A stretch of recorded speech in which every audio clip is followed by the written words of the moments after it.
जीवन स्मृति दिवस पर चर्चा है। हमारे सम्मानित वक्तागण हैं उपासिका उषा बौद्ध जी नागपुर महाराष्ट्र से, उपासिका राजेश साक्य बौद्ध जी राष्ट्रीय उपाध्यक्ष महिला विंग, उपासिका निर्जरा विनोद पिपर जी महासचिव महिला विंग, उपासिका सुषमा बौद्ध जी प्रत्येक संयोजक झारखंड। साथ ही मैं आपका परिचय कराना चाहती हूँ जो परिचय की मोहताज ही नहीं है, अध्यक्ष आदरणीय उपासिका रजनी ताई जी भोपाल मध्य प्रदेश से। इसी रूपरेखा के अनुसार आज की वेबिनार संचालित करने के लिए मैं अध्यक्ष उपासिका रजनी ताई जी से अनुमति चाहूंगी कि वो अपने आशीष वचनों से मुझे अनुमति प्रदान करें कि आज की वेबिनार शुरू की जाए। उपासिका रजनी ताई जी।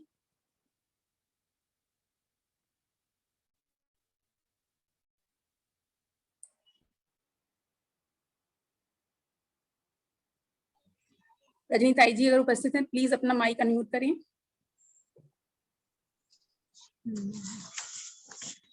हेलो जी जी हेलो, जय भीम। सुन पा रहे हैं मुझे? जी जी सुन पा रही हूँ, प्लीज मैम। हाँ।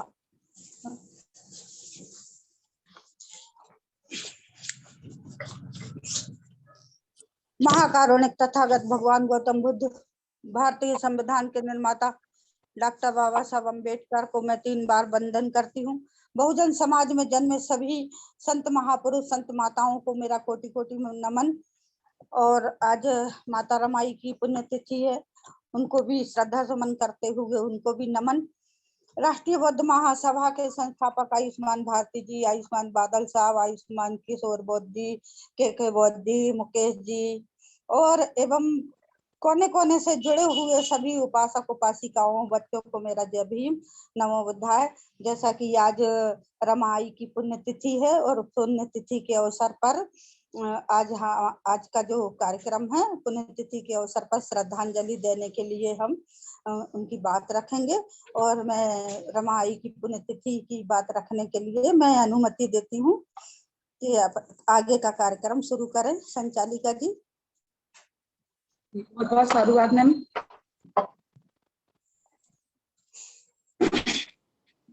मैं 2 लाइनों के साथ प्रथम वक्ता हमारी उपासिका उषा बौद्ध जी से रिक्वेस्ट करूंगी कि वो तैयार रहें। एक थी बाती एक था दिया, एक थी बाती एक था दिया, दोनों जले एक साथ हमें रोशन कर दिया।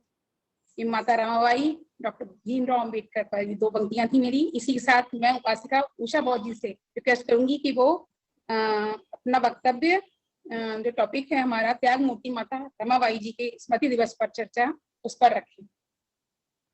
उपासिका उषा बौद्ध जी जो नागपुर महाराष्ट्र से हैं, प्लीज अपना माइक अनम्यूट करें।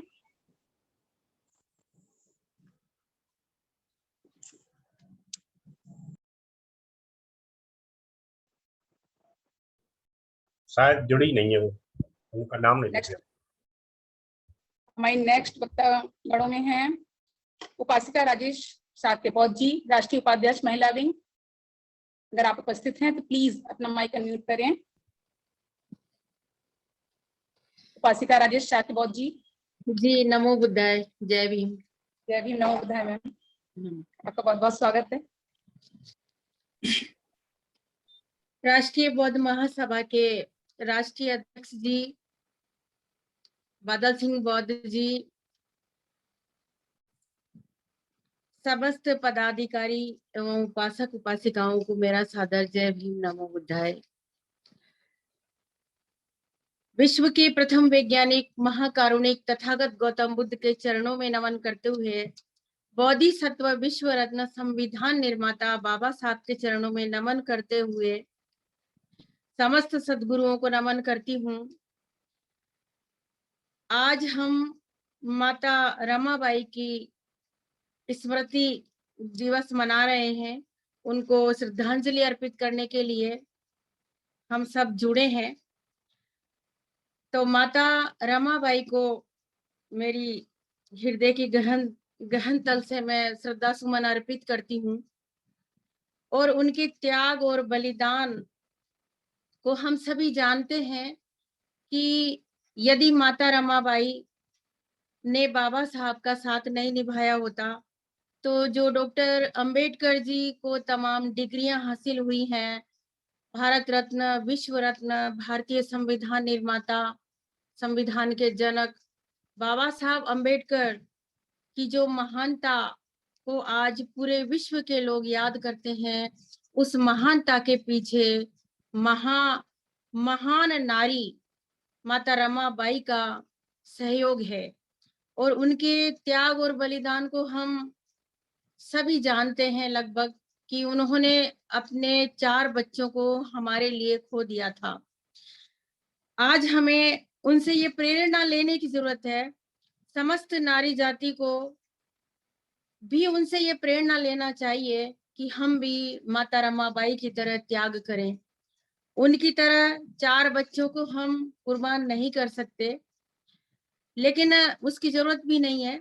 लेकिन वर्तमान में हमें जो करना है, वर्तमान परिस्थिति के अनुसार हम जो त्याग कर सकते हैं, वो हमें करना चाहिए। यही उनके लिए सच्ची श्रद्धांजलि होगी। वो हमारी प्रेरणा की स्रोत हैं और हम उनसे प्रेरणा लेकर के हम भी उन्हीं की तरह समाज के हित के लिए, अपने देश के हित के लिए लगातार कार्य करते रहें, ऐसी मैं सभी मेरी बहनों से उम्मीद करती हूँ। क्योंकि हमारे भारत का जो इतिहास है, उसमें जब हम देखते हैं कि राजकुमार सिद्धार्थ जब बुद्ध होते हैं, तो जो बुद्ध बनने की यात्रा है, उसमें भी माता यशोधरा का बहुत बड़ा त्याग है। उनसे भी हमें प्रेरणा लेनी चाहिए। और तथागत गौतम बुद्ध के धम्म को प्रचार करने वाली जो नारियां थी, भिक्षुणियां थी, उनसे भी हमें प्रेरणा मिलती है कि तथागत गौतम बुद्ध के धम्म को यदि घर घर पहुंचाने वाली नारी शक्ति नहीं होती, नारी जाति नहीं होती, तो शायद तथागत गौतम बुद्ध का धम्म पूरे विश्व में नहीं फैलता। हमारा जो मनुष्य जीवन है वो क्षणभंगुर है। सतगुरु कबीर साहब ने कहा है कि आया है सो जाएगा, राजा रंक फकीर, और एक सिंहासन चढ़ी चले, एक बंधे जंजीर। यानी मनुष्य जीवन अनमोल है और ये क्षणभंगुर है, नष्ट होने ही वाला है। तो जीते जी मनुष्य को ऐसे काम करना चाहिए कि जमाना उन्हें याद करे। एक दिन ऐसा होने ही वाला है कि इस संसार में कोई किसी का है नहीं। एक दिन ऐसा होएगा कोहू काहू का नाही, और घर की नारी का कहे तन की नारी जाही। जो हमारी जीवन संगनी थी, बाबा साहब की जीवन संगनी थी, वो उन्हें छोड़ के चली गई। और हम सबको भी एक दिन इस संसार को इस संसार से हमें विदाई लेनी ही है, हमें छोड़कर जाना ही है। तो हमें समाज के हित के लिए, देश की भलाई के लिए हमें अच्छे कार्य निरंतर करते रहना चाहिए। क्योंकि ये जो तन है, ये जो शरीर है, इसकी भी नाड़ी एक दिन हमें छोड़ के चली जाएगी। ये हमारे सतगुरु कबीर साहब की वाणी है। सतगुरु कबीर साहब ने आगे भी कहा है कि दिवस गवाया खाई के और रेन गवाई सोए, तेरा जन्म अमोल था, कोड़ी बदले खोए। हीरा जन्म यानी हमारा जो जीवन है वो अनमोल है, उसको हम खाने में और सोने में ही गवा देते हैं और कुछ भी हम अच्छा कर नहीं पाते हैं। लेकिन जो लोग रात दिन समाज की भलाई के लिए, देश हित में जो कार्य करते हैं, उनको जमाना याद करता है। तो हमें भी माता रमाबाई की तरह त्याग मूर्ति बनना चाहिए और समाज की भलाई के लिए कार्य करना चाहिए। कबीर साहब की 2 पंक्तियां और मैं बता करके अपनी बात खत्म करूंगी। कबीरा जब हम पैदा हुए, जग हंसे हम रोए, और ऐसी करनी कर चलो कि हम हंसे जग रोए। कबीर साहब कहते हैं कि जब संसार में हम जन्म लेते हैं, बच्चा जब जन्म लेता है तो बहुत खुशियां मनाई जाती है। सारे जमाने के लोग बहुत हंसते हैं, मुस्कुराते हैं, बधाइयां देते हैं। लेकिन हमें इस जीवन की सफलता तभी है जब हम ऐसे कर्म करें कि जब हमें संसार से विदा हो जाएं, जब हमें संसार छोड़ कर के जाएं, तो हम मुस्कुराते हुए जाएं, हंसते हुए जाएं, और बाद में हमें याद करके संसार के लोग आंसू बहाएं। तो ऐसी ही माता रमाबाई को आज हम याद कर रहे हैं। त्याग मूर्ति माता रमाबाई को हम शत शत नमन करते हैं, और हम सभी नारी जाति के लिए प्रेरणा की स्रोत माता रमाबाई से हमें प्रेरणा लेकर के हम भी अपने समय का त्याग करें, हम भी अपने समाज के लिए कुछ कर सकें, ऐसी हमें प्रेरणा लेनी चाहिए। सभी को मेरा सादर जय भीम नमो बुद्धाय। बस इतना ही कहकर मैं अपनी वाणी को विराम दूंगी। बहुत बहुत साधुवाद मैम, आपने बहुत अच्छा कहा, हमें प्रोत्साहित किया है कि हम सभी को माता रमाबाई की तरह त्याग और प्रेरणा की मूर्ति बनकर इस समाज की महिलाओं को आगे आना चाहिए और अपने समाज को आगे ले जाना चाहिए। बहुत बहुत साधुवाद। इसी के साथ मैं अगले वक्ता निर्जरा विनोद पिपर जी, महासचिव महिला विंग की हैं, जो उन्हें आमंत्रित करना चाहूंगी कि वो आए और अपने विचार माता रमाबाई त्याग मूर्ति माता रमाबाई के स्मृति दिवस पर रखें। उपासिका निर्जरा विनोद पिपर जी।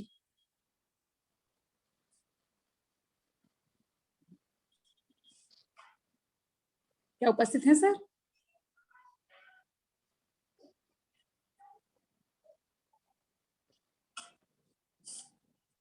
इससे पहले जो हमारी वक्ता थी उपासिका उषा बौद्ध जी नागपुर महाराष्ट्र से, अगर वो उपस्थित हो तो प्लीज अपना माइक अनम्यूट करें। हाँ मैम, हेलो जी हेलो, जी जी जी निर्जरा मैम जी, बहुत बहुत स्वागत है आपका। नमो बुद्धाय, जय भीम। जय भीम नमो बुद्धाय। जी जी। तो आज रमाई और समस्त माताएं तथा मेरे महान महापुरुषों, समस्त महापुरुषों के चरणों में श्रद्धा के सुमन अर्पित करते हुए संस्था जी माननीय धर्म प्रकाश भारती जी, संस्था के आचार्य जी, और साथ ही आज की कार्यक्रम की अध्यक्षता करते हुए रजनीताई, और आज के मुख्य वक्तागण उषाताई जी नागपुर से, राजेश साक्या जी, सुषमा बौद्ध जी, तथा संचालन कर रही मेरी बहन रुचि बौद्ध जी, और संस्था के सभी अधिकारीगण तथा इस मीटिंग में उपस्थित सभी साथियों को मेरा सादर जय भीम नमो बुद्धाय। विषय है आज त्याग मूर्ति रमाई का स्मृति दिवस। इस पर विषयांतरण न करते हुए अपनी बात मैं कम शब्दों में समाप्त करूंगी। स्पष्ट है कि माता, जो आज हम माता के गुणों की चर्चा करके के जीवन से प्रेरणा लेकर अपने जीवन में उसका पालन करें, आज का ये विषय है और इस विषय का स्पष्ट मिशन है।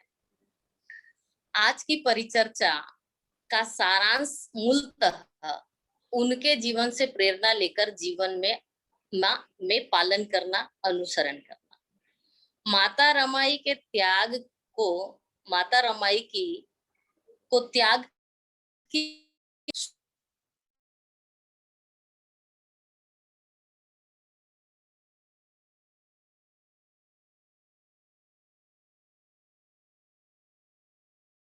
बड़ी प्रेरणा है कि अपने पति धर्म को त्याग पूर्ण ढंग से निभाती चली गई, क्योंकि विरोध जताने में हमें अपने बहुत शक्ति को जाया करना होता है।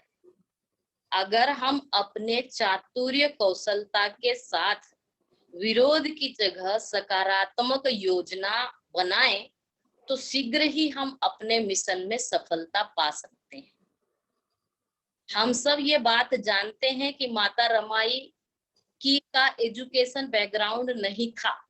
आज उनके कारण आज मेरी 99% माताओं का एजुकेशनल बैकग्राउंड बन चुका है उनके त्याग के कारण। लेकिन आज हम सब पढ़ी लिखी माताओं बहनों को उनसे ये सीखना पड़ता है कि विरोध पड़ता है नहीं, सीखना है हमको कि विरोध जताए बगैर अपनी बात को किस आधार पर रखना। वो माता है लेकिन उनका भी एक संसार था जो हमारे महापुरुष बाबा साहेब के साथ था। उस सांसारिक जीवन में उन्होंने विरोध न जताते हुए संपूर्ण समर्पण के साथ उनके साथ लगी रही। ये हमें सीखना होगा उनसे।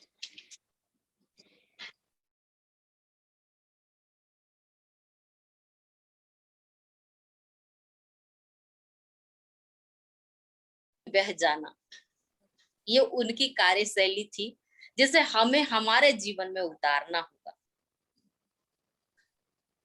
माता के गुणों का अनुसरण करते हुए सकारात्मक तरीके से समाज को जगाने का कार्य भी हमें करना होगा। आज भी हमारे साथ देखिए, आज मैं इन विषयों पर चर्चा इसलिए कर रही हूँ क्योंकि हमें उनकी जो भी कार्यक्रम होते गए उनसे संबंधित, उनके जन्म दिवस हो गए, पुण्यतिथि हो गई,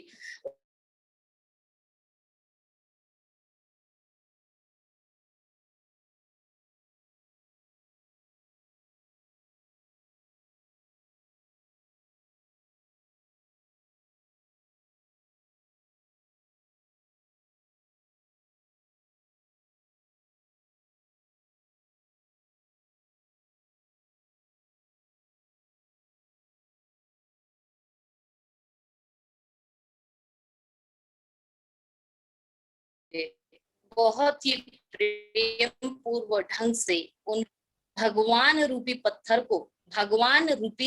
को निकालना होगा। फिर मैं कह रही हूँ, भगवान रूपी पत्थर को निकालना होगा, उनकी भावनाओं को आहत पहुंचाए बगैर। यही सबसे बड़ी चुनौती है, उनकी भावनाओं को आहत पहुंचाए बगैर उनके मनों से निकालना। ये हमारे लिए आज हमारे सामने एक बड़ी चुनौती है। मुझे ऐसा लगता है कि हमें इन महान माताओं और महापुरुषों के स्मृति दिवस, रिजोल्यूशन डे अर्थात शपथ दिवस के रूप में मनाना चाहिए। आज मेरी समस्त माताएं, मेरी माँ रमाई के गुणों का विस्तार से चर्चा करेंगी और मैं उन गुणों का अनुसरण करते हुए आने वाले समय की रणनीति के ऊपर चर्चा करना चाह रही थी। जो भी मैंने एक दो बातें आप लोग के साथ शेयर की कि हमें उनके त्याग का अनुसरण करते हुए जो ये मिशन है उनको उनके मनों तक कैसे पहुंचाएं, दिलों तक कैसे पहुंचाएं, उनको आहत कराए बगैर, उनका विरोध जताए बगैर। ये बड़ी चुनौती हमारे सामने है। जैसे ही हम धम्म की बात करते हैं, धर्म की बात करते हैं, तो एक अंतर पैदा होना शुरू हो जाता है। तो ये समझ लें, उस समय पे जब हमारे सामने ऐसी अड़चन खड़ी होती है तो माता ने क्या किया, जिसके गुणगान आज हम सब लोग बैठकर कर रहे हैं। तो उन्होंने त्याग किया, विरोध नहीं जताया और अपने कार्य के प्रति सुदृढ़ता से चलती चली गई। इन गुणों का अनुसरण हमें हमारे मिशन, हमारे संगठन राष्ट्रीय सभा को बढ़ाने का प्रयास करना होगा। बस मैं और ज्यादा कुछ कहना नहीं चाहती क्योंकि और भी मेरे बहनें हैं वो और माता के गुणों के। तो मेरा अनुरोध इतना है कि इस विषय पर भी हम लोग को गहनता से विचार करना होगा कि उनके मनों तक हम कैसे पहुंचे, उनके दिलों तक हम कैसे पहुंचे, उनके दिलों में आस्था का है जो सदियों से है उसे कैसे निकाले।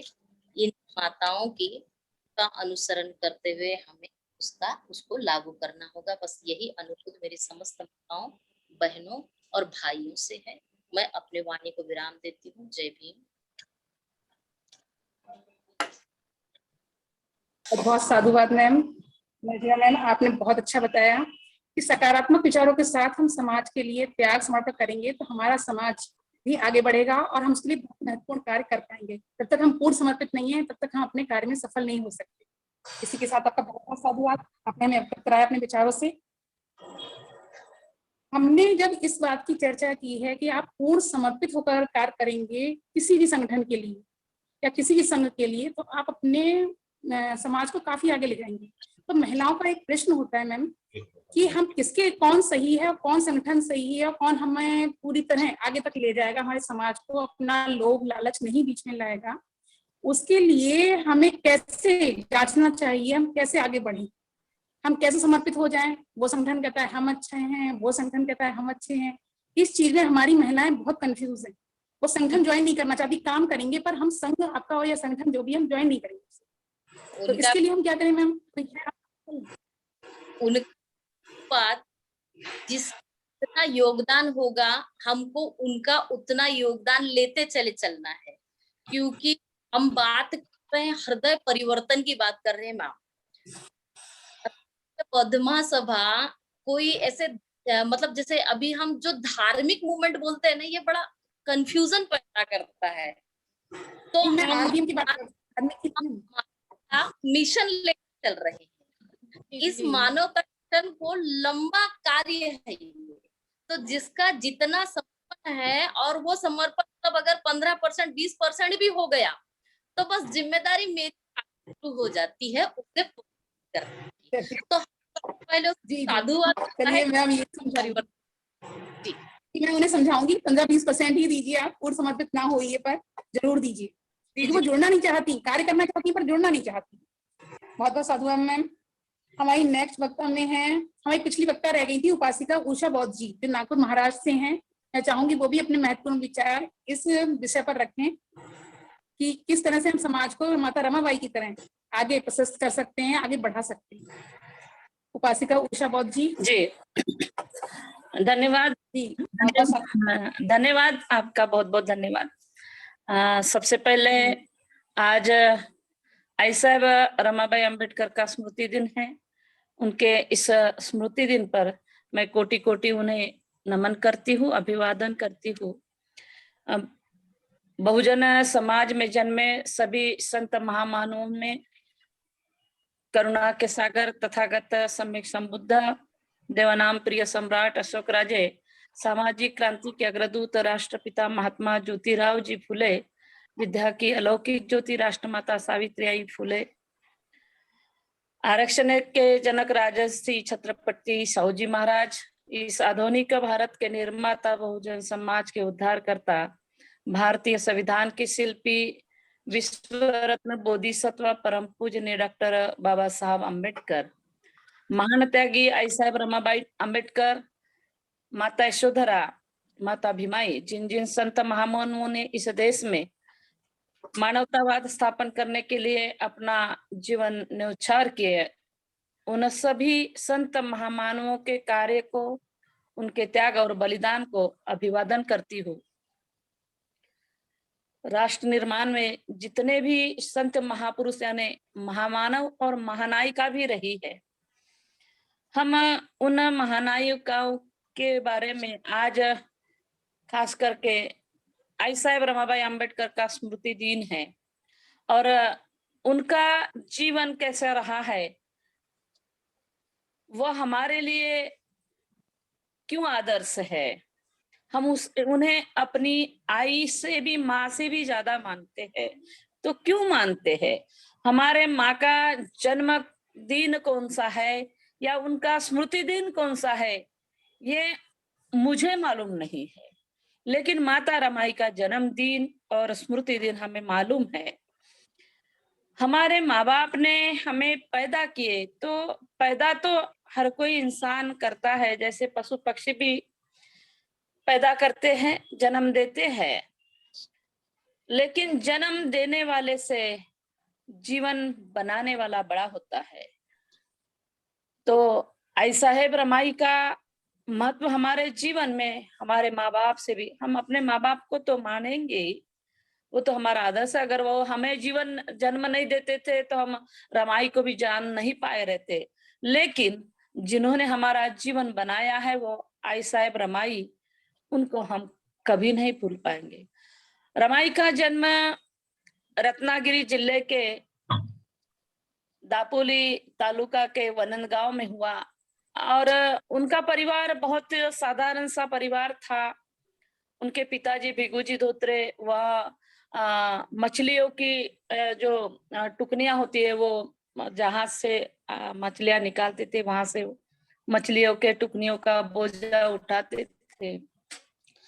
अपना परिवार का गुजर बसर चलाने के लिए उनके माँ का नाम रुकमाई था और ये 4 बहन भाई थे। बड़ी बहन का तो शादी होके चली गई थी, लेकिन रमाई और उनकी बाद की बहन गौरा और फिर छोटा भाई शंकर ऐसे परिवार में रह रहे थे। जब माता रमाई यानी 6-7 साल की रही होंगी तो उनकी आई का देहावसान हो जाता है और इसलिए कि गरीबी की अवस्था थी, एक के ऊपर एक बच्चे पैदा हुए, ढंग का खाने को नहीं, और उस वजह से वो हमेशा बीमार होती थी।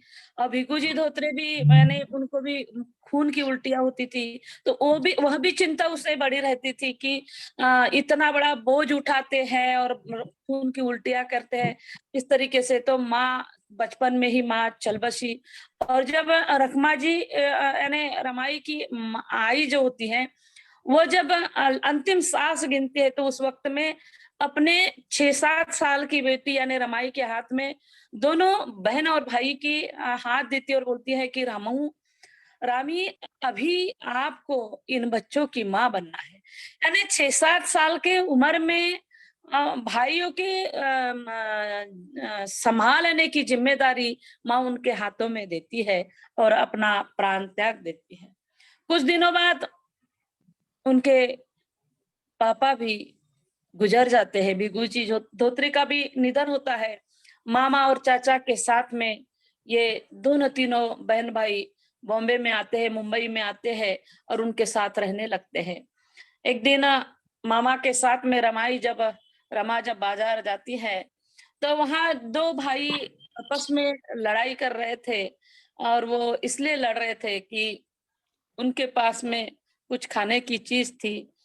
छोटा भाई बड़े भाई को मांग रहा था और बड़ा भाई उसको नहीं दे रहा था, बहुत बड़े नहीं थे। रमाई ने देखी और गई वहां पे रमा और बोलती है तुम भाई हो? हाँ, तो क्यों लड़ रहे हो? तो वो छोटा भाई बताता है कि इनके पास में कुछ खाने की चीजें है, ये मुझे नहीं दे रहा। तो उनका यानी उन भाइयों को समझाती है, बड़े को समझाती है तू बड़ा है तो छोटे का तुझे ध्यान रखना है, और छोटे को समझाती है तू छोटा है तो बड़े भाई का तुझे आदर रखना है, तुझे सम्मान करना है। और राम जी बाबा उसी मार्केट में रहते हैं तो वो देखते हैं और फिर उसको अपनी विवाह के लिए उसे देखने के लिए उसके मामा से चर्चा करते हैं कि ये लड़की कौन है। वो बताते हैं कि मेरे बहन की लड़की है, इनके मेरे बहनोई और बहन गुजर गई तो इन 3 बहन भाई है, इनको हम अपने पास लाए हैं। तो ये बात सुन के रामजी बाबा के मन में आता है कि ये लड़की आगे चल के मेरे विवाह के लिए, उसके पहले भी उन्होंने लड़कियां देखी थी, 2 लड़कियां और एक लड़की पसंद भी की थी, लेकिन उसको नकार देते हुए फिर जब रमाई का हाथ मांगते हैं।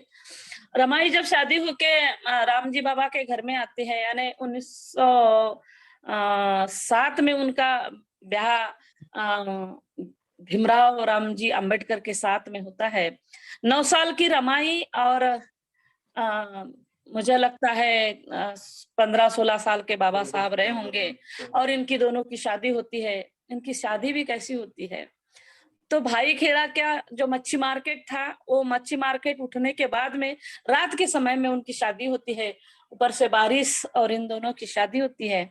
रमाई 9 साल की रमाई जब राम जी सकपाल के यहाँ बहू बन के आती है, दूसरे दिन ही राम जी बाबा उन्हें समझाते हैं रमाई को कि देख बेटा, मैंने तुझे अपनी बहू इसलिए बनाया है कि तुझ में वह गुण मैंने देखा।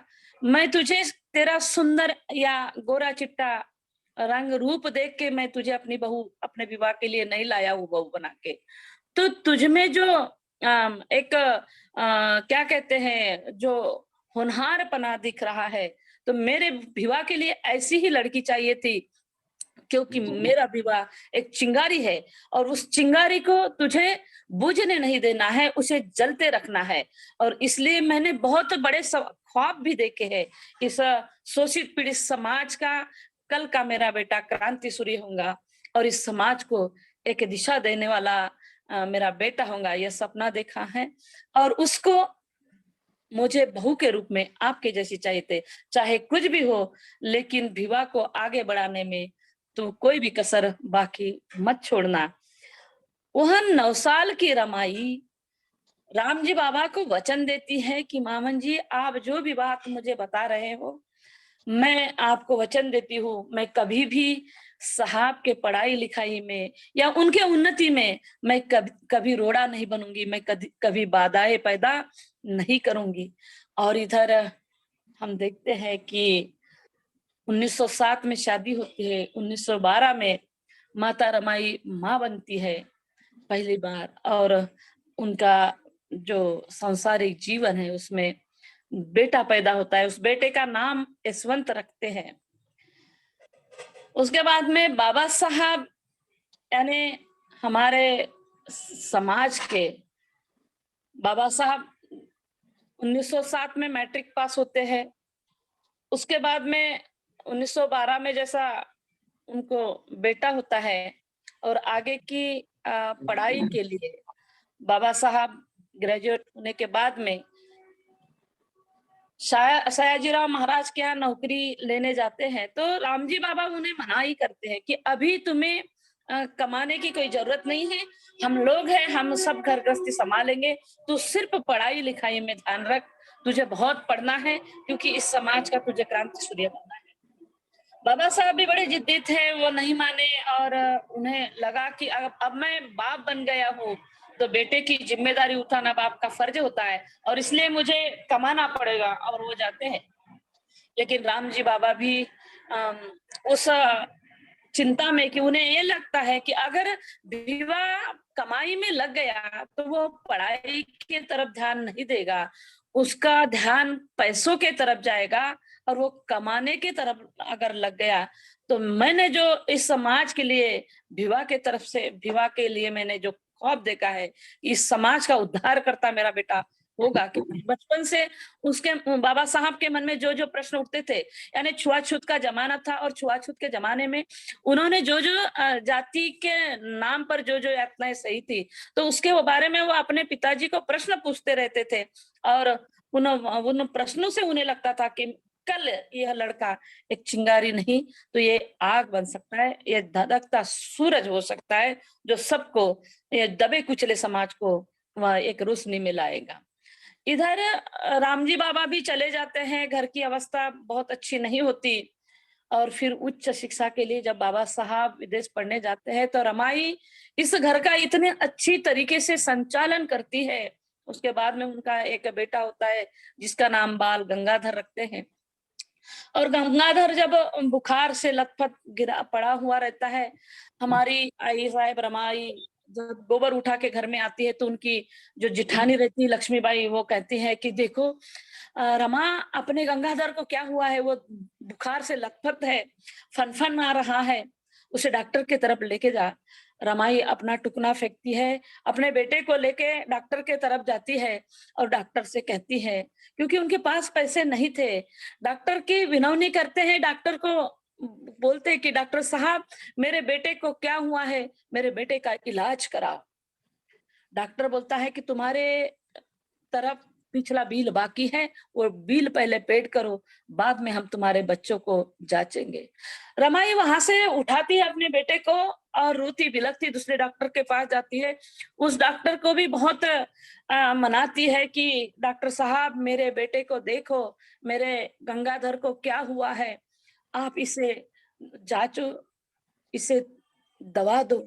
लेकिन वो डॉक्टर कहता है कि पिछला 71 रुपए का बिल आपके तरफ है, पहले वो 71 रुपए का बिल पेड करो और बाद में मैं तुम्हारे बेटे को हाथ लगाऊंगा। उस निर्दयी पाषाण हृदयी डॉक्टर को भी उनकी दया नहीं आती। हमारी आई गिड़गिड़ाती है, बोलती है कि डॉक्टर साहब मेरे बच्चों को बचा लो, मेरे गंगाधर को बचा लो, मैं तुम्हारी पाई पाई पैसा मैं चुकता कर दूंगी, साहब के आते से मैं कुछ भी करूंगी लेकिन मैं आपका पैसा दे दूंगी। वो डॉक्टर भी हाथ नहीं लगाता। माता रमाई के हथेली में उसका बच्चा देखते देखते वो देखते रहती है, तड़पता रहता है और देखते देखते उसके हथेली में उसका बेटा सांस छोड़ देता है। अपने बेटे को, उस प्रेत को लेके वह घर में रोती बिलखती आती है। पास पड़ोस के लोग जमा होते हैं, कहते हैं कि आई क्या हुआ? तो रमाई कहती है कि मैं अपने बेटे को नहीं बचा पाई। पास पड़ोस के लोग बोलते हैं कि साहब को हम तार करते हैं, उन्हें बुला लेते हैं, लेकिन रमाई मना कर देती है क्योंकि बाबा साहब की परीक्षा आगे रहती है। तो कहते हैं कि साहब अगर परीक्षा छोड़ के आ गए और वो फेल हो गए तो हम आगे की पढ़ाई के लिए कैसे जुटा पाएंगे? नहीं, साहब को हम तार नहीं करेंगे। और अकेली वो, उसके यानी बेटे का जाने का दुख एक माँ को क्या हो सकता है? आप लोग माँ हो, मैं भी एक माँ हूं, आप भी माँ हो, तो माँ बेटे का जाने का दर्द एक माँ ही उसकी पीड़ा समझ सकती है। और ऐसा दर्द कि वह दर्द उनके आंसू, यानी उनके पति का कंधा भी नहीं है कि वो अपने पति के कंधे पर अपना सर रख के अपने बेटे का जाने का दर्द को रास्ता दे और उसका पति उसे एक सहारा दे। ऐसे में अपने बेटे की वह अंतिम संस्कार कराती है और बाबा साहब को 8 दिन बाद में पत्र लिख के भेजती है कि साहब मुझे माफ करना, मैं अपने गंगाधर को नहीं बचा पाई। बाबा साहब बाहर पढ़ाई करते हैं, विदेशों में शिक्षा हासिल करते हैं, लेकिन इधर माता रमाई बाबा साहब के इस आंदोलन में, एक शिक्षा के आंदोलन में, इस सामाजिक आंदोलन में उतने ही निर्भीड़ता से खड़ी रहती है। 3 बच्चों का गवाने का दर्द बाबा साहब से छुपाती है और अकेली उस पीड़ा को सहती है और अकेली उस पीड़ा को झेलते हुए वो अपना जीवन गुजारती है। इधर यशवंत भी ठीक नहीं था, उसकी भी हमेशा तबीयत खराब रहती थी। रमाई यानी भाई खेड़ा से तो दादर तक के पहटिया 4 बजे उठती है और अपने यशवंत को साथ में लेते हुए और मुकुंद को साथ में लेती है, यानी लक्ष्मीबाई का बेटा, उनके जिठानी का बेटा, इन दोनों बच्चों को साथ में लेके पहटिया 4 बजे भाई खेड़ा से दादर तक के जाती है। गोबर उठाती है, उनके उपले बनाती है, वह बेचती है और उससे अपना घर संसार चलाती है। बाबा साहब शिक्षा हासिल करते हैं। बाबा साहब लंदन में जाते हैं, कोलंबिया विश्वविद्यालय में जाते हैं, अमेरिका में जाते हैं। वो अपनी ऊंची से ऊंची शिक्षा हासिल करते हैं। पूरी शिक्षा बाबा साहब ने विदेशों से ही की है। बाबा साहब को पढ़ने का इतनी लगन थी कि वो इतने मग्न हो जाते थे जब पढ़ने बैठते थे तो उनको प्यास भी नहीं लगती थी, ना भूख लगती थी, ना प्यास लगती थी, ना नींद आती थी, इतने मग्न हो जाते थे।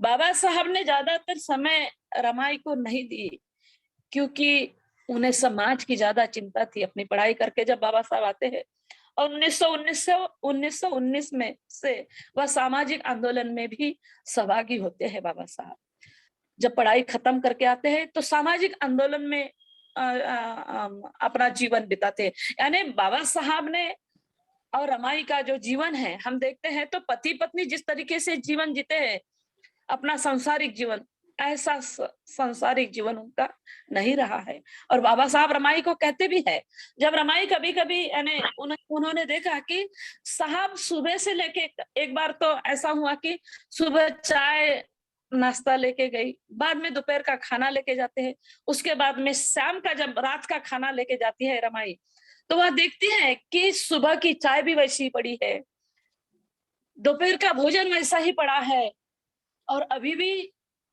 थाली लेके खाना लेके जाती है तो उनका ध्यान नहीं है।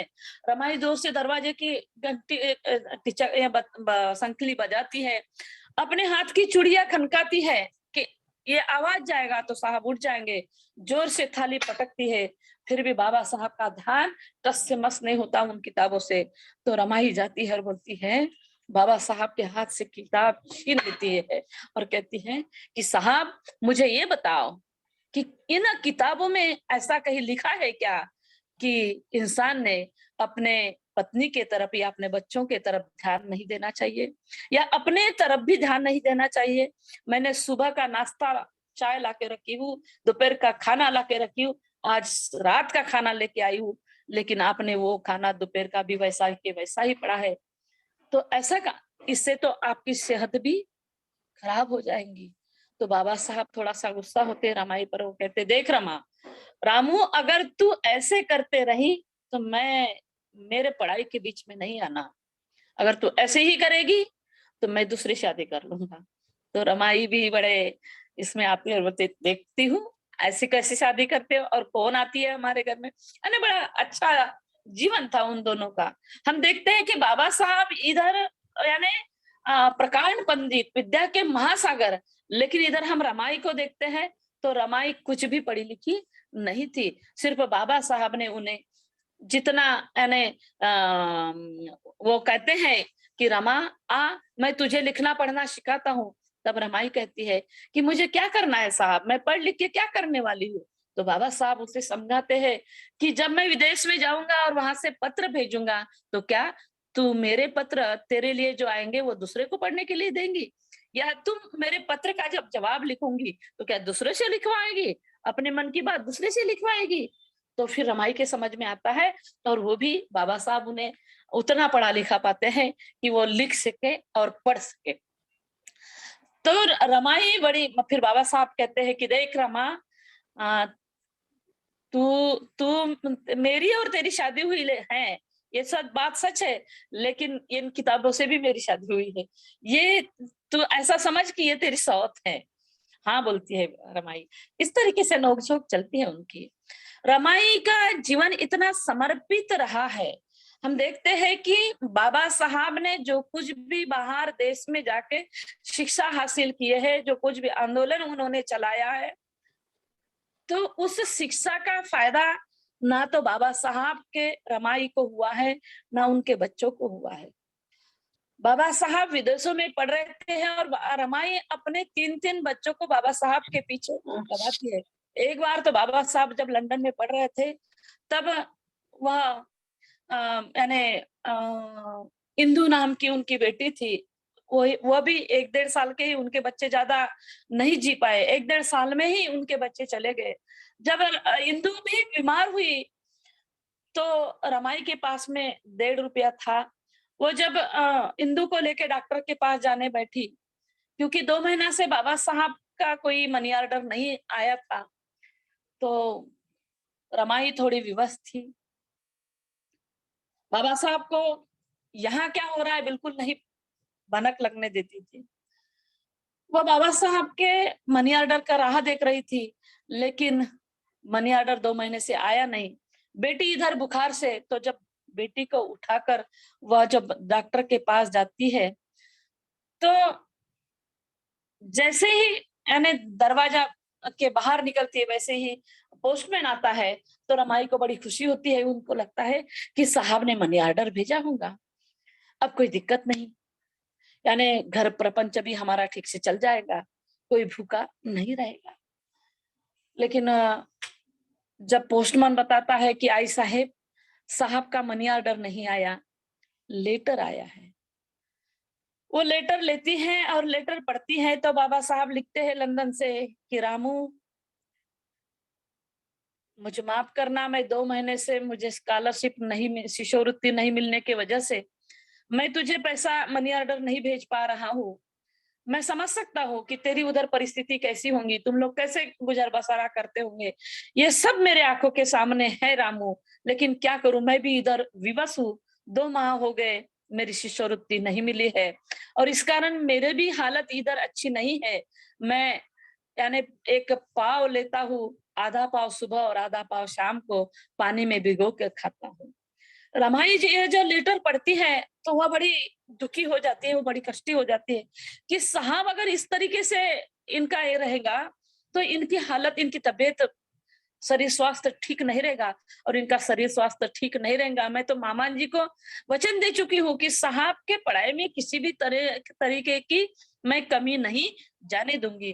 वो अपने बीमार बेटी इंदु को देखती है और उनके पल्लू में 1.5 रुपया बंधा हुआ रहता है, उनको देखती है। उन्हें लगता है कि अगर मैं आज इंदु के लिए डॉक्टर के पास गई तो घर में बाकी भूखे मर जाए।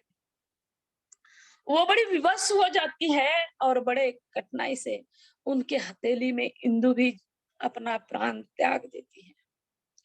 इस प्रकार से यानी अगर हम रमाई को माँ भी कहते हैं तो माँ शब्द भी उनके लिए बहुत बहुत कम होता है। वो यह कैसी माँ है? हम अपने बच्चों के लिए इतने विवश हो जाते हैं, लेकिन वह हमारा बच्चा अगर खांसता भी है तो हम बहुत विवश हो जाते हैं, बहुत पीड़ित हो जाते हैं, बहुत दुखी हो जाते हैं। लेकिन ये कैसी माँ है? इनको अपने बच्चों से ज्यादा हम शोषित पीड़ितों के लिए, यानी जो वचन बाबा राम जी बाबा को रमाई देती है, उस वचन को पूरा करने के लिए अपने कोख के बच्चों की तरफ नहीं तो हमारे तरफ उनका ध्यान होता है। और ऐसी परिस्थितियों से रमाई जूझते रहती है। बाबा साहब जब देश में आते हैं और उनका बैरिस्टर बन के आते हैं, उनका सत्कार होता है, सत्कार समारंभ रहता है। उनकी जेठानी वगैरह उस सत्कार समारंभ में जाने के लिए तैयारी करती है और बोलती है, रामू अगर माँ चल, तू भी चल, अपन भाऊजी का सत्कार है, हम वहां जाएंगे। रमाई देखती है जाने के लिए उनके पास में अच्छी साड़ी नहीं है। जो भी देखती है तो सब फटे हुए। उनको लगता है कि बैरिस्टर बनके साहब आ रहे हैं, उनका सत्कार है, और एक बैरिस्टर की पत्नी ऐसे फटे हुए साड़ी में जाएगी तो कैसा? वो एक तो अच्छी साड़ी मिलेगी करके वो देखती है, अगर जो ज्यादा फटी हुई नहीं होगी मैं उसे पहन के चली जाऊंगी। लेकिन एक भी लुगड़ा उसको अच्छा नहीं मिलता। एक ट्रंक खोलती है और उस ट्रंक में जो छत्रपति शाहू जी महाराज ने बाबा साहब के सत्कार में जरी का फेटा दिए थे, वो दोनों तरफ में एक जरी का काट था, वो फेटा दिखता है तो उसे लगता है मैं इसे पहन के जाऊं लुगड़े जैसा, और उसको माथे से लगाती है और पहन के जाती है। यह इतना बड़ा त्याग रमाई का रहा है। आज रमाई के बच्चों को दवा नहीं मिली और बिना औषध पानी से 71 रुपयों के लिए गंगाधर जाता है, रमेश जाता है, इंदु जाती है। और इसलिए आज हम अपने बच्चों को, उन्होंने अपने बच्चों को खो के हमारे बच्चों को अच्छा आरोग्य मिलना चाहिए, यह सुविधा रमाबाई अंबेडकर ने हमारे लिए कर दी है।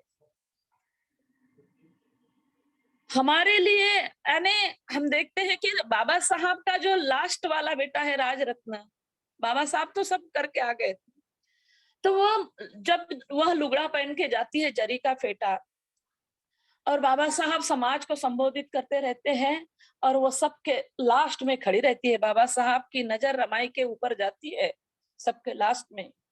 वह देखते हैं तो उनके समझ में आ जाता है कि मेरी रामू, आज मैं जो भी बैरिस्टर बना हूं, ये शिक्षा हासिल करके मैं यहाँ आया हूँ, मेरा सत्कार हो रहा है, इसके पीछे मेरे रामू का बहुत बड़ा त्याग है। वह सोचते हैं कि रामू यह मेरा नहीं तेरा सत्कार है। बाबा साहब की आंखों में उस वक्त आंसू आते हैं, और वह आंसू उस वक्त समाज के लिए नहीं तो आई साहेब रमाई के त्याग के लिए, उनके समर्पण के लिए, उन्होंने जो समाधानी जीवन जिया है। कभी भी बाबा साहब से किसी भी तरह की शिकायत उन्होंने नहीं की, किसी भी बात की शिकायत उन्होंने नहीं की। 3-3, 4-4 बच्चे भी चले गए, लेकिन रमाई वह भी एक महिला थी वो रोक सकती थी अपने पति को कि बस हो गया साहब, अब हम अपनी जिंदगी जिएंगे, हमारे 3-3 बच्चे चले गए हैं, चौथा भी राजरत्न भी जाता है तो हमारे 4-4 बच्चे चले गए हैं, अब हम अपनी जिंदगी जिएंगे। लेकिन नहीं, जब राजरत्न मरता है उसके कफन की व्यवस्था नहीं होती उनके पास में, तो हमारी आई अपने यानी लुगड़े का पल्लू फाड़ती है और अपने बेटे को कफन देती है। आज रमाई और बाबा साहब के राजरत्न को कफन नहीं मिला, इसलिए हम समाज के लोग अपने बेटे के जन्मदिन में 4-4, 5-5 हजार के नहीं 10-10 हजार के ड्रेस लेके देते हैं। अगर उस वक्त में रमाई के राजरत्न को कफन मिला रहता तो तुम्हारी और मेरे बच्चों की अवस्था ऐसी हुई रहती कि इस देश के व्यवस्था ने हमारे बच्चों को टिजभर लंगूट भी मिलने नहीं दिया। ये पूरा त्याग रमाई का जो है वह हमारे लिए है। बाबा साहब पढ़ लिख कर जो आए वह मिला, वह उसका फायदा ना तो रमाई को हुआ है ना उनके बाबा साहब के या रमाई के बच्चों को हुआ है। उसका फायदा अगर किसी को हुआ है तो आपको हुआ है, मुझे हुआ है, आपके बच्चों को, मेरे बच्चों को और भारत के तमाम शोषित पीड़ित वंचित या जो शूद्र समाज के लोग हैं, इनका आज जो जिंदगी बसर हुई है वह रमाबाई आम्बेडकर के त्याग के कारण हुआ है। इसलिए मैं कहती हूँ कि रमाई के लिए आई शब्द भी कम पड़ता है, माँ शब्द भी कम पड़ता है, क्योंकि माँ सिर्फ अपने बच्चों के तरफ ध्यान देती है। लेकिन ये ऐसी माँ थी, यानी नेचर ने इसका कैसा कलेजा दिया था पता नहीं, अपने औलाद से भी ज्यादा हम लोगों का ध्यान उसने रखा, हम लोगों की चिंता उसको सताती थी। और इसलिए बाबा साहब जब राजरत्न के जाने के बाद में वह रोने लगते हैं, खाना नहीं खाते, तो रमाई जाके समझाती है उनको कि साहब आप ही तो मुझे कहते थे कि रामू यह संसार तेरा और मेरा राजा रानी का संसार नहीं है, हमें हमारे समाज के लिए जीना है, हमें हमारे समाज के लिए काम करना है। जिस अवस्था में हमारा समाज है उससे, उस दलदल से, उस कीचड़ से हमें उन्हें निकालना है। रमाई बाबा साहब को कहती है कि साहब मुझे एक बार, अभी मेरी तबीयत ठीक नहीं रहती, तो मुझे एक बार मेरी अंतिम इच्छा है, मैंने आज तक आपसे कुछ नहीं मांगा है, लेकिन मेरी एक इच्छा है, आपके लिए मैंने पंडरी के पांडुरंग को नवस कहा था और वह मुझे फेरना है, तो मुझे पंडरी जाने दो, आप भी चलो। बाबा साहब उन्हें समझाते हैं कि रामू अगर तू वहां जाएगी तो वह पंडरी का पांडुरंग ना तो वह गावारे से निकल के तेरे पास दर्शन देने के लिए आने वाला है, और वहां के जो पंडे पुजारी है वो लोग, वो मंदिर में तो क्या तुझे पायरी तक के भी नहीं आने देंगे, इसलिए मत जा रामू। समझाते हैं बाबा साहब, लेकिन रमाई नहीं समझ सकती, वो बड़ी देवभोड़ी थी और वो कहती है नहीं साहब आप कुछ भी बोलो, मैं जरूर जाऊंगी, बस मैं आज तक के कुछ नहीं मांगी, एक मेरी इच्छा पूरी कर दो। वो जब पंढरपुर में जाती है और वहां जाने के बाद में वो देखती है कि एक अछूत लड़के का हाथ उस पालकी को लगता है, तो उसे जान से मार देते हैं, मार मार के उसकी जान चली जाती है। यह दृश्य देखते वो बड़ी दुखी होती है और घर बड़े दुखी मन से लौट के आती है और वो सोचती है कि साहब जो बात कह रहे थे वो सच थी। लेकिन रमाई आने के बाद में बाबा साहब समझ गए कि उधर क्या हुआ होगा, उनका गिरा हुआ चेहरा देख के बाबा साहब पूछते नहीं रमाई को कि वहां क्या हुआ करके, वो भाप लेते हैं। लेकिन फिर बाबा साहब को रमाई कहती है कि साहब आप ऐसी एक पंडरी निर्माण करना जहां किसी भी प्रकार का भेदभाव न हो, हर कोई आए और अपने मन को तसल्ली देने के लिए उस पांडुरंग से मिले, ना जाति भेद हो, ना वर्ण भेद हो, ना लिंग भेद हो, ना किसी भी तरीके का भेद हो, ऐसी पंडरी जरूर निर्माण करना साहब।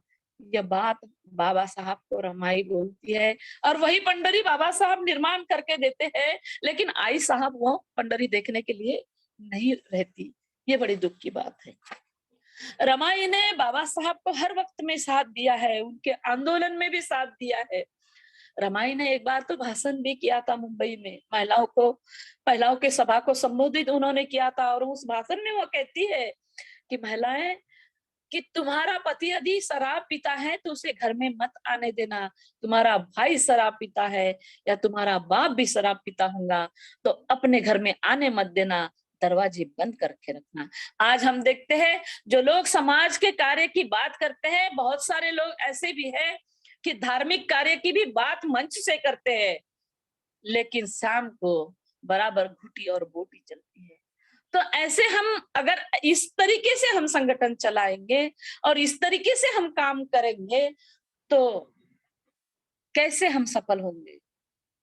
रमाई और बाबा साहब का जो त्याग है, उनके त्याग के वजह से आज हमारा जीवन बन पाया है। और इसलिए सिर्फ रमाई भाषण देने के लिए नहीं है, तो रमाई जीने के लिए है। रमाई ने यानी जब धारवाड़ में बाबा साहब उनको हवा पालट करने के लिए धारवाड़ लेके जाते हैं वराड़े मामा के यहाँ, वहां वराड़े मामा एक हॉस्टल चलाते थे। 3 दिन से उन हॉस्टल के लड़कों को खाना नहीं मिला, वहां चल पहल नहीं दिखी। तो रमाई वो धारवाड़ के वो वराड़े मामा से पूछती है कि क्या बात है, बच्चों की चल पहल नहीं दिख रही। तब यानी वराड़े मामा कहते हैं कि आई साहेब, हमें ग्रांट नहीं मिली है और ग्रांट नहीं आने के वजह से वानी का बिल हम नहीं चुका पाए, और वानी का बिल नहीं चुका पाए तो वो हमें अनाज नहीं दिया। तो 2-3 ये हो गए कि हम चूल्हा नहीं जला पा रहे। ये बात सुन के रमाई का हृदय कांप जाता है, और रमाई यानी वराड़े मामा को बोलती है कि तू आप अभी मेरे पूछने पर बता रहा, तू पहले क्यों नहीं बताया। ये ले मेरे हाथ के सोने की चूड़िया और जाओ सोनार के पास जाओ, इसे बेचकर अनाज लेके आओ और मैं अपने हाथों से खाना बनाऊंगी और इन बच्चों को खिलाऊंगी। वराड़े मामा उन चूड़ियों सोने की गहने बेचने के लिए तैयार नहीं होते, तो स्वयं रमाई जाती है और अपने हाथ के वह सोने के कंगन बेचती है। क्या आज समाज में काम करने वाली महिलाएं यह काम कर पाएंगी? और वो अगर करती भी है तो क्या उनके पति उन्हें करने देंगे? हम बातें तो बड़े बड़े करते हैं, बातें हम बड़े बड़े करते हैं, लेकिन कृति में हम कितने हैं, कृति में हम कितने उतर रहे हैं। रमाई का त्याग हम बहुत बता सकते हैं, लेकिन हम कितना त्याग कर सकते हैं। हम देखते हैं कि अभी भी हमारी महिलाएं यानी 56 के बाद में बौद्ध धर्म की दीक्षा लेने के बावजूद भी पुराने धर्म की रीति रिवाज, चाली रीति हम नहीं छोड़ पाए हैं। आज भी हमारे मांग का सिंदूर नहीं हटा है, आज भी हमारे हाथ की खनखन बचने वाली चूड़ियां नहीं हम छोड़ पा रहे हैं, आज भी हमारे गले के काले मणि के मंगलसूत्र हम नहीं तोड़ पा रहे हैं, आज भी जितना भी आडंबर करना है वो सब हम चला रहे हैं। तो क्या इसीलिए रमाई का त्याग था? हम छोटी मोटी बातें नहीं छोड़ पा रहे। और कुछ लोग बोलते हैं कि रमाई के गले में भी तो काली पोत थी, रमाई भी तो माथे पे कुमकुम लगाती थी, यानी बताने के लिए रमाई के गले में काली पोत थी, रमाई माथे पे कुमकुम लगाती थी, रमाई हाथ में चूड़ियां पहनती थी। यह उदाहरण देने के लिए रमाई आपको दिखती है, लेकिन रमाई का समाज के लिए जो त्याग है वह नहीं दिखता। हाँ, रमाई जब कुमकुम लगाती थी, रमाई जब चूड़ियां पहनती थी, रमाई जब गले में मंगलसूत्र पहनती थी, तो तब रमाई कौन से धर्म का पालन करती थी? बाबा साहब अम्बेडकर ने 1956 14 अक्टूबर 1956 को धर्म परिवर्तित किया, यानी बौद्ध धर्म की दीक्षा लिया। तब तो रमाई नहीं थी। रमाई का देहावसान जो हुआ है वह हिंदू धर्म में ही हुआ है, लेकिन उनकी सफेद साड़ी पहनने की बहुत इच्छा थी, और इसलिए बाबा साहब ने उनका अंतिम संस्कार सफेद साड़ी में किया है। ये बात भी हमारे लोगों को मालूम होना चाहिए। बताने को जाएंगे तो रमाई के बारे में बहुत, उनका कार्य इतना महान है कि चंद घंटे में या चंद शब्दों में हम उसे बयां नहीं कर सकते। लेकिन अगर हमें उनके त्याग से हमें जिंदगी अच्छी बसर हुई है, और हम अपने बच्चों को भी अच्छी शिक्षा, अच्छी दीक्षा, अच्छा सब कुछ, खान पान, उनकी यानी दवाई पानी की अच्छी व्यवस्था हम अगर कर रहे हैं, तो हमारी तो औकात नहीं थी। ये पूरी व्यवस्था रमाई ने करके रखी है। आज हम कपाट खोलने जाते हैं तो ढक भर साड़ियां रहती, ये पहनू की वो पहनू, वो पहनू की वो पहनू, समझ में नहीं आता। तो रमाई को अच्छा लुगड़ा नहीं मिला, इसलिए हम बहुत सारी साड़ियां पहन पा रहे हैं। बाबा साहब रमाई को समय नहीं दे पाए और बाबा साहब कहते हैं कि रामू, मुझे मालूम है कि मैं तू आज बीमार अवस्था में है, मैंने तुझे समय देना चाहिए, लेकिन मैं तुझे समय नहीं दे पाता। क्यों नहीं दे पाता? कि तुझे जो बीमारी हुई है उसके हजारों डॉक्टर इस देश में हैं, लेकिन मेरे समाज को जो बीमारी है, छुआछूत की, जात पात की, ऊंच नीच की, और उनके हाथों में रोजगार नहीं है, वह जानवर जैसी जिंदगी जी रहे हैं, यह बीमारी का मैं अकेला एक डॉक्टर हूँ रामू, और इसलिए मैं तुम्हें समय नहीं दे पाता। लेकिन रमाई ने कभी शिकायत नहीं की। अंतिम समय में जब बाबा साहब रमाई को दवाई पिलाते हैं, उन्हें जूस बना के पिलाते हैं, गोली हाथ से खिलाते हैं, और जब अंतिम समय में बाबा साहब अपने गोदी में रमाई का सर रखते हैं, तब रमाई बाबा साहब को कहती है कि साहब, मुझे बड़ा अच्छा लग रहा है, मुझे सब कुछ मिला है, मुझे आपसे कोई शिकायत नहीं है। अभी का यह जो पल है, मैं अपने आंखों में समाना चाहती हूँ। आपका हाथ मेरे हाथों में है, मेरा सर आपके गोदी में है। यह पल मेरे लिए बहुत आनंददायी है, बड़ा सुखदायी अनुभव है। मैं इसे बड़े सहृदयता से इसे महसूस कर रही हूँ, और मैं बड़ी भाग्यवान हूँ कि मैं अंतिम समय में आपको अपने आंखों से देखते हुए, और आप मत रोना साहब, मैं रहूं या ना रहूं, मैं नहीं भी रहूंगी, लेकिन हवा के झोंके में मैं हमेशा आपको स्पर्श करते रहूंगी। हवा भी आएगी तो उसी में मैं समाई हुई होंगी।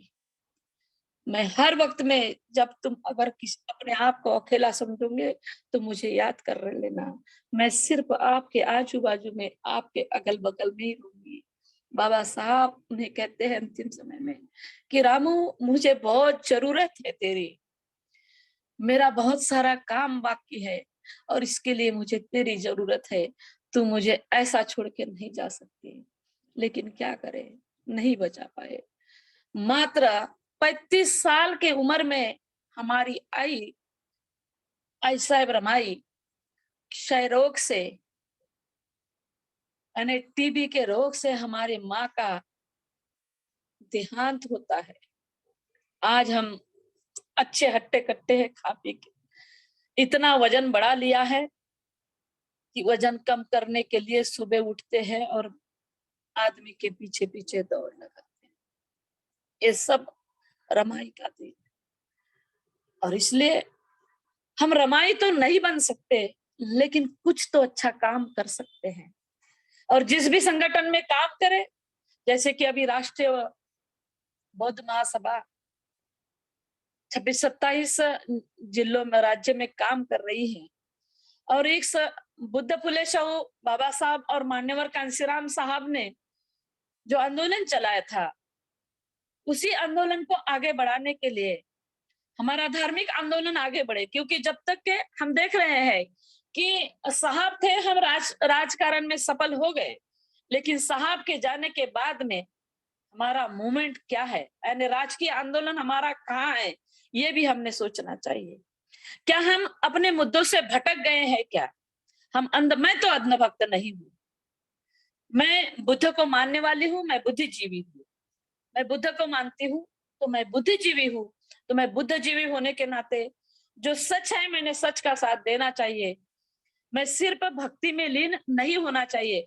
अगर हमारे सामाजिक, धार्मिक और राजकीय, ये तीनों आंदोलन के अगर हमारे नेता भटक जाते हैं, तो भटके हुए लोगों को हम 1 बार, 2 बार, 3 बार अगर सुनने वाले हो तो हम बता सकते हैं। और नेतृत्व वही होना, वैसा ही होना चाहिए जैसे मान्यवर साहब ने किया है, यानी सबके साथ में, यानी छोटे से छोटे कार्यकर्ता के साथ में उन्होंने अपना बातचीत करना चाहिए और उनकी भी, कार्यकर्ताओं की भी बातें सुनना चाहिए, क्योंकि कार्यकर्ता जो होता है वो हर एक आंदोलन का कार्य, किसी भी आंदोलन का कार्यकर्ता हो, चाहे वो सामाजिक हो, वो धार्मिक हो या राजकीय आंदोलन हो, वहां जो कार्यकर्ता होता है वो उस आंदोलन की रीढ़ की हड्डी होती है। अगर हम अपने रीढ़ की हड्डी को ही नहीं सही समझ सकते हैं तो हम खड़े नहीं हो सकते हैं, किसी भी आंदोलन को हम सक्सेस नहीं कर सकते। और मैं शुक्रिया अदा करती हूँ हमारे आदरणीय भाई साहब धर्म प्रकाश भारतीय जी का, कि महापुरुषों के विचारों का यह जो आंदोलन चला रहे हैं, हम सब मिलकर इस आंदोलन को आगे बढ़ाएंगे और सफल भी करेंगे।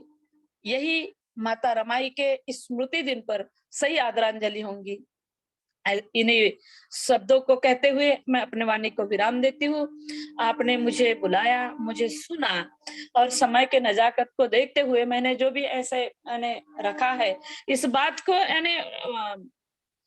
ऐसे ही टाल न देना। मेरे शब्द जो है, उन शब्दों को प्याज के फूल समझ के उड़ा मत देना। घर में जाओ, जितने भी लोगों ने सुना होगा, जितने भी लोग अटेंड कर पाए हैं, घर में जाके इस बात पर हम चिंतन करेंगे, मनन करेंगे और आचरण भी करेंगे। और रमाई का त्याग हम ऐसे ही नहीं जाने देंगे। इन्हीं शब्दों से मैं अपने वाणी को विराम देती हूँ। धन्यवाद। आपने हमें बुलाया और हमारी बात रखने का हमें मौका दिया, और आप सभी ने जितने भी वेबिनार में जुड़े हैं उन्होंने सबने सुना। आप सभी का बहुत बहुत धन्यवाद। नमो बुद्धाय। जय भीम, जय भारत, जय संविधान। साधुवाद। उपासिका उषा बौद्ध जी, आपने बहुत विस्तार से, बहुत मार्मिक तरीके से त्यागमूर्ति माता रमाबाई के जीवन पर प्रकाश डाला।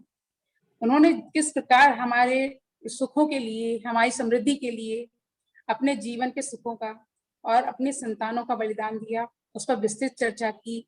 उनकी सहनशीलता और साहस की जो आपने मिसाल पेश की है, या जो उनकी कहानी या जीवन परिचय दिया है, उससे हमें पता चलता है कि ऐसा त्याग सिर्फ माता रमाबाई ही कर सकती थी, अन्य कोई नहीं।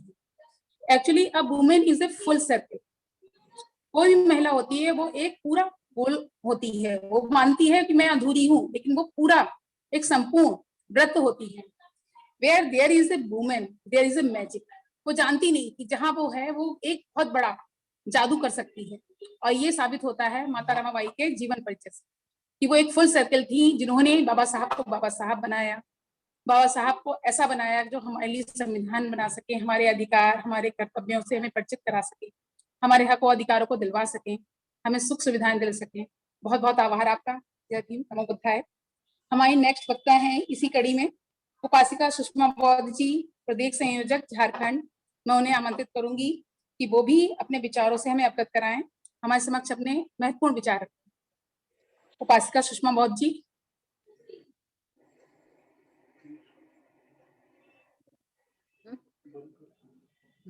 क्या उपस्थित हैं सर?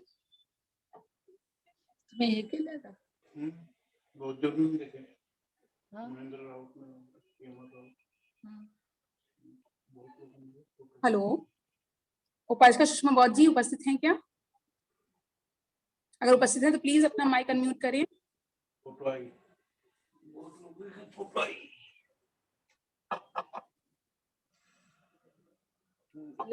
आई थिंक वो उपस्थित नहीं है, इसीलिए मैं आमंत्रित करूंगी आदरणीय उपासिका रजनीताई जी, जो हमारी आज की महिला वेबिनार की अध्यक्ष हैं। मैं आमंत्रित करूंगी कि वो अपने महत्वपूर्ण विचार हम सभी के समक्ष रखें, अपना वक्तव्य रखें। उपासिका रजनीताई जी। हेलो। जी हाँ रुचि जी, मेरी आवाज सुन पा रहे हैं? बिल्कुल क्लियर आ रही है मैम, प्लीज आ रही है। जी। सभी महापुरुषों को एक बार फिर नमन करते हुए मैं अपने अध्यक्षीय भाषण से आपको अवगत कराती हूँ। जैसा कि हमारे पूर्व वक्ताओं ने, सभी लोगों ने पूरी कहानी सुना दी।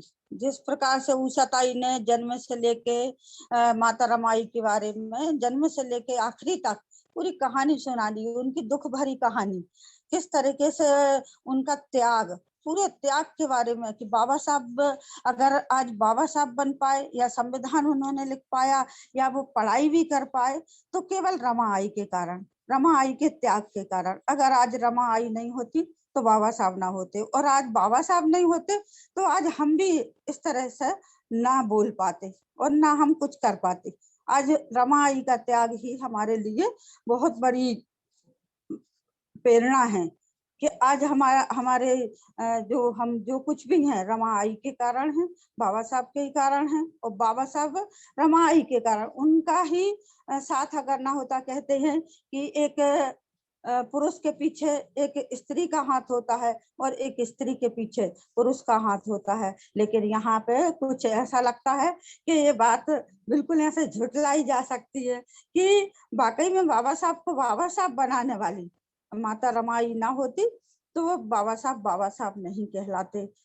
उषा ताई ने जन्म से लेके बच्चों तक का उनका, बच्चों एक एक बच्चे को कैसे खोया, कैसे उन्होंने बीमारी में कैसे त्याग किया, कैसे भूखे रहकर उन बच्चों को कैसे पाला, और बाबा साहब को किस तरीके से उसने पढ़ाई के लिए पैसे भेजे, कैसे पैसे जुटाए। पूरी कहानी, बड़ी दुख भरी कहानी जब उनकी सुनते हैं, उनकी पढ़ते हैं, हम जब इतिहास पढ़ते हैं, आज हमारे ऊपर ये सारी समस्याएं आज नहीं है, हम भरे पूरे हैं आज बाबा साहब की वजह से और माता रमाई के त्याग के वजह से। आज जो ताई बता रही है कि हम 10-10 हजार रुपए खर्च कर देते हैं, आज कभी रमाई ने 1.5 रुपया इकट्ठा नहीं देखा, एक एक पैसे 2 आने 3 आने ऐसे जोड़ जोड़ के उसने 5 रुपए कभी बड़ी मुश्किल से देखे होंगे। आज हम लोग देखो तो हजारों रुपए जाके ब्यूटी पार्लर में उड़ा देते हैं। आज ये माता रमाई के वजह से है। आज माता रमाई ये सब त्याग नहीं करती तो आज हम इतनी शान से जो रह रहे हैं नहीं रह पाते। उषा ताई ने बहुत अच्छे से समझाया। इसी तरह हमारी निर्जरा बहन ने भी महिलाओं को जागृत करने वाली बात रखी कि बाबा साहब का मिशन कैसे चल सकता है, कोई भी संगठन किस तरह से आगे बढ़ सकता है कि जब तक अगर हम जागृत नहीं होंगे, जब तक हम महिलाएं आगे नहीं आएंगी, अगर घर में ही अपने परिवार को देखती रहेंगी, अपनी घर गृहस्थी देखती रहेंगी।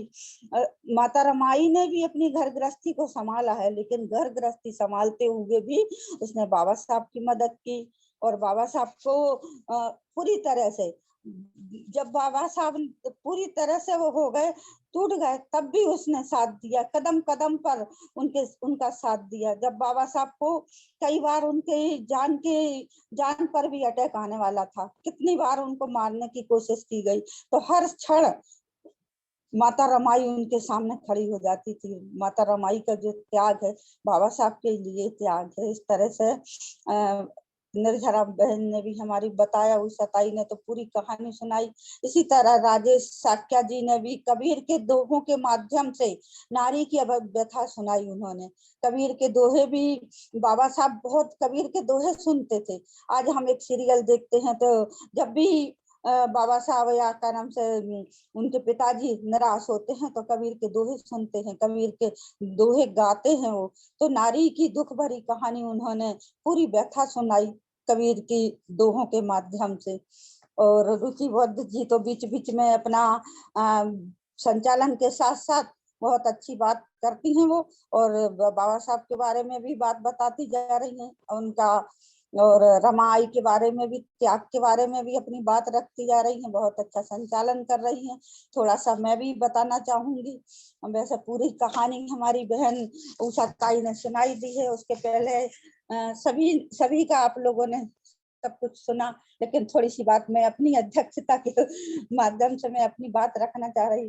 जब बाबा साहब विदेश में थे, उनकी अनुपस्थिति में और वापस भारत आने पर जिस रामू ने अथक परिश्रम से परिवार की दयनीय स्थिति से लड़ना स्वाभिमान का प्रतीक मान लिया था, तभी तो सर के ऊपर गोबर का टोकरा ढो ढो कर भरण पोषण किया।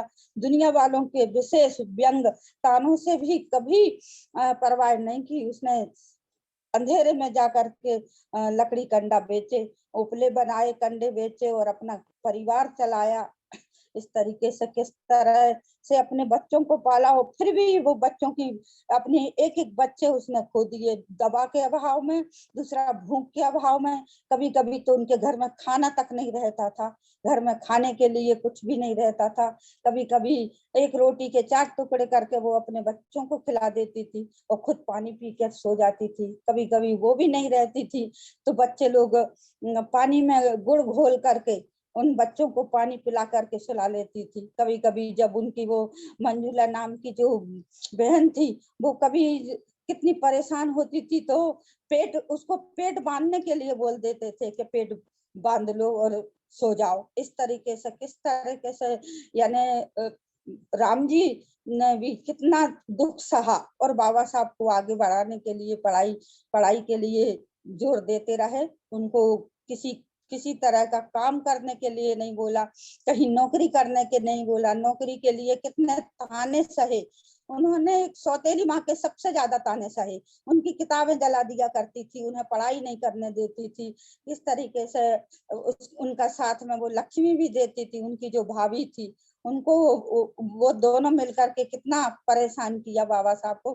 फिर भी बाबा साहब हताश नहीं हुए और पढ़ाई करते रहे। और रामो जो थी उनकी धम्म संगिनी जो थी, उनको कदम कदम पर साथ देती रही। अगर रामो कदम कदम पर साथ नहीं देती तो आज बाबा साहब नहीं होते। चारों बच्चों को खोने के बाद जब राज रतन की अकाल मृत्यु हो गई, तब बाबा साहब की सुरक्षा की निरंतर चिंता और उनकी तबीयत लगातार बिगड़ती गई। बाबा साहब ने उनका खूब इलाज किया। रमा आई एकदम बीमार पड़ गई। जब चारों बच्चों को खो दिया उसने एक एक करके, तो सबसे ज्यादा राज रतन उन्हें प्यारा था। दोनों को, बाबा साहब को और रमा आई को बहुत ही ज्यादा प्यारा था। जब उन्होंने खो दिया, तब रमा आई की तबीयत एकदम से बिगड़ने लगी। आखिरी समय में सुनाना चाहूंगी कि धीरे धीरे वो बिस्तर से एकदम लग गई। 1935 में मई महीने के अंतिम सप्ताह में रमाबाई की हालत बहुत दयनीय हो गई।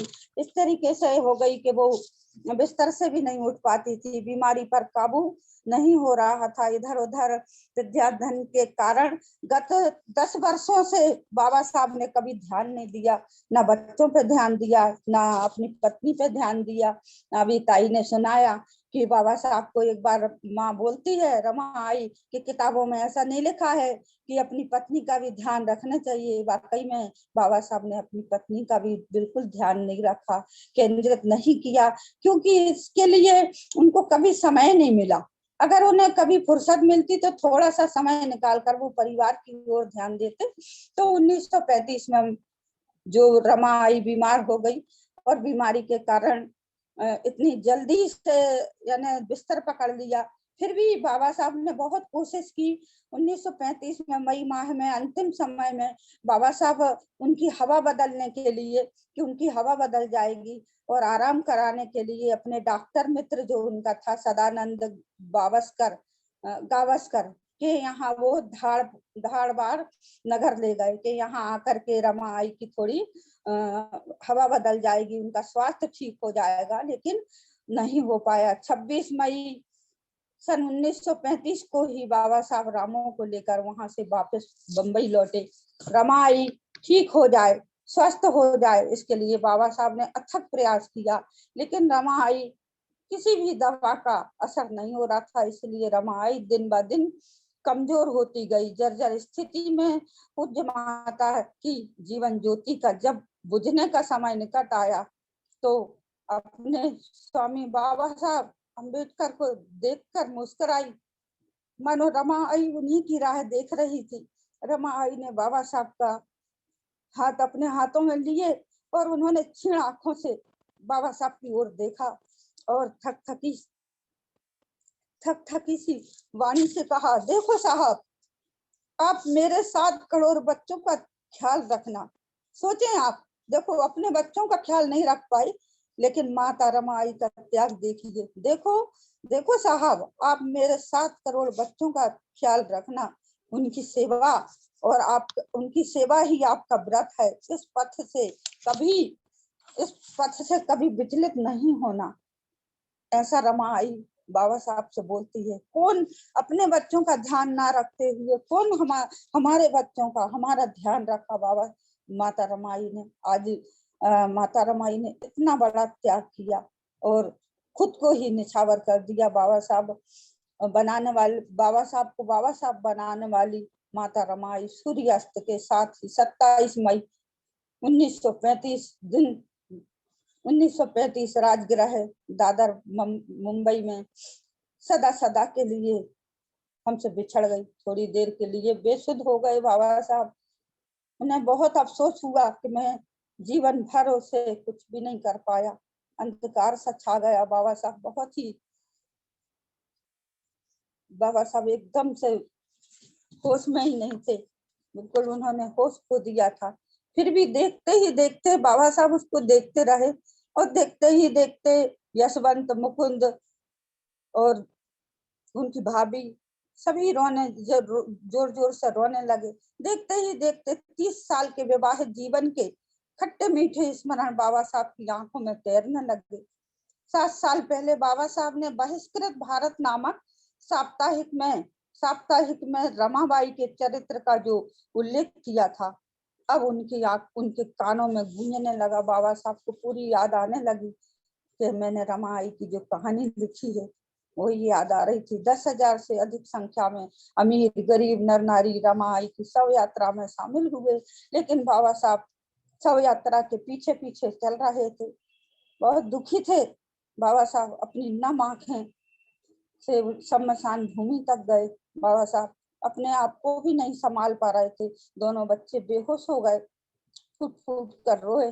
रमाबाई असीम प्यार होने के कारण भी बाबा साहब ने रमाबाई की अंत्येष्टि अपने बेटे यशवंत के द्वारा कराई। रमाबाई के अंतिम संस्कार की भी रस्म बाबा साहब के बचपन के साथी महार जाति के शंभू वीरों के द्वारा उन्होंने संपन्न कराई। उन्होंने अग्नि भी नहीं दी माता रमाई को, क्योंकि इतने दुखी हुए और उनको अंतिम संस्कार करने के बाद जब वो घर लौटे तो अपने आप को उन्होंने अपने कमरे में बंद कर लिया और कमरे में 7 दिन तक उन्होंने कमरा नहीं खोला, खाना नहीं खाया। और जब स्थिति उनकी एकदम गंभीर होने लगी, इतना यानी अपने आप को इतना दुखी बना लिया, अंदर ही अंदर उन्होंने अपने बाल काट लिए, मुंडन करा लिया और भगवा वस्त्र पहन लिए, जैसे चीवर धारण कर लिया।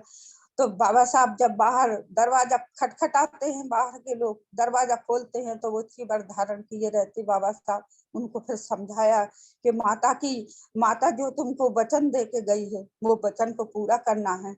जो 7 करोड़ लोगों की संपत्ति आपके भरोसे छोड़ गई है उसे पूरा करना है बाबा साहब। तब बाबा साहब एकदम जागृत होते हैं और फिर आगे के कार्य में लगते हैं। इस तरह हमारी माता रमाई का अंतिम समय आया। आज उन्हें याद करके बहुत ही दुखी मन से ये सारी बातें हमें सुनाना पड़ रही है, लेकिन आज हम ये बोलना चाह रहे हैं कि सभी माताएं, सभी बहनें अगर रमाबाई के नक्शे कदम पर अगर चलें तो सभी एक एक घर में एक रमा पैदा हो सकती है, एक एक घर में एक बाबा साहब पैदा हो सकते हैं। लेकिन हमें ये सारा सब कुछ जब हम आगे आएंगे तभी हम उनके गुणों की वो कर सकते हैं। सबसे बड़ा त्याग यही होगा। सबसे बड़ी जो श्रद्धांजलि का कार्य आज हम लोगों ने रखा है, आज हम लोगों ने बुद्ध विहार में भी जाकर के उनको श्रद्धांजलि अर्पित की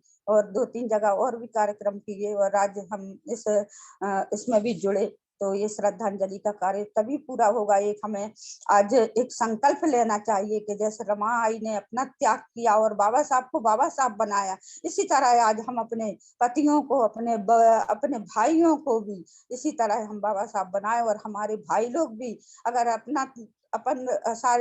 अपनी बहनों को, अपनी अपनी बेटियों को, अपनी अपनी पत्नियों को आगे बढ़ाना चाहते हैं तो वो कदम से कदम मिला करके साथ चलेंगे तभी हम कुछ कर पाएंगे। किसी भी संगठन से जुड़े, आप ये ना कहें कि इस संगठन से हमें नहीं जुड़ना है, उससे नहीं जुड़ना। जहाँ बाबा साहब का कारवा है हमें उसमें आगे बढ़ना है। कहीं भी जब तक हम सारे संगठन जब तक एक मंच के नीचे नहीं आ जाते, एक मंच के नीचे भी कौन से संगठन आना चाहिए आज जो कार्य कर रहे हैं, हमें भीड़ नहीं बढ़ाना है। जैसे कि कांशीराम जी, मान्य कांशीराम जी यही बोला करते थे कि हमें भीड़ नहीं बढ़ाना। भीड़ तो हम बहुत सारी बढ़ा सकते हैं, लेकिन हमें भीड़ नहीं बढ़ाना। भीड़ उन्हीं की बढ़ाना है जो कुछ कर सकते हैं। हमारी समाज में ऐसे ऐसे गजदार पड़े हुए हैं कि जो आज ऐशो आराम में जी रहे हैं, अपने बच्चों को विदेशों में पढ़ने भेज रहे हैं, अपने बच्चों के अलावा किसी का ध्यान नहीं रख रहे, ना समाज का। आज समाज के ठेकेदार बने बैठे हुए हैं। आज बाबा साहब की वजह से,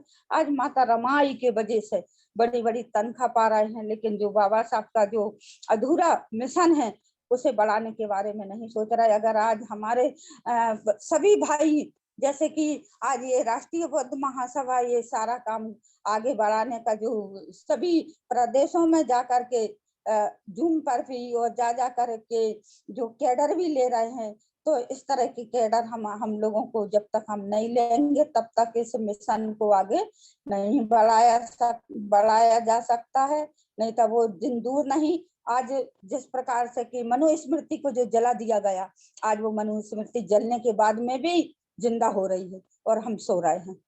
तो इन्हीं शब्दों के साथ मैं अपनी वाणी को विराम देती हूँ। नमो बुद्धाय, जय भीम। आप लोगों ने मुझे सुना, बहुत बहुत साधुवाद देती हूँ।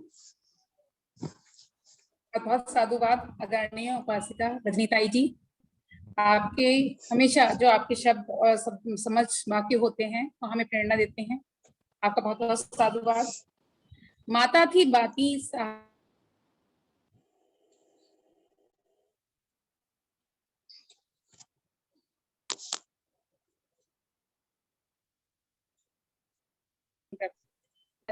सभी का अंत होना निश्चित है। इसी के साथ हम आरबीएम का परिवार, पूरा परिवार एक बार फिर से माता रमाबाई के पुण्यतिथि पर नमन करता है, उन्हें श्रद्धांजलि देता है और सभ्य सत्ता के साथ आज की वेबिनार का समापन करते हैं। सभी अपने माइक अनम्यूट कर लें। सभ्य सत्ता सुखी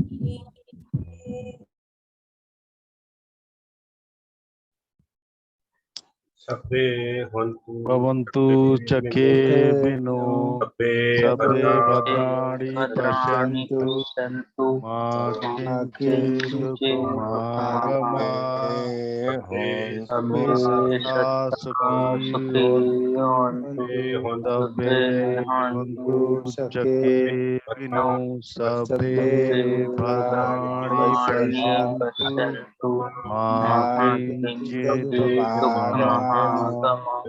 सभ्ये सत्ता सुखी होन्तु चके विनो सभ्ये भद्राणि पश्यन्तु मा किञ्चित् दुःखमागमः। साधु साधु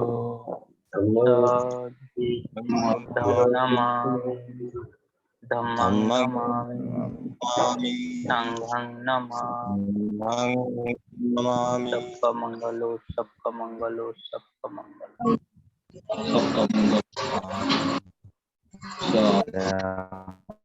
सभी को जय भीम, नमो बुद्धाय, धम्मरात्रि।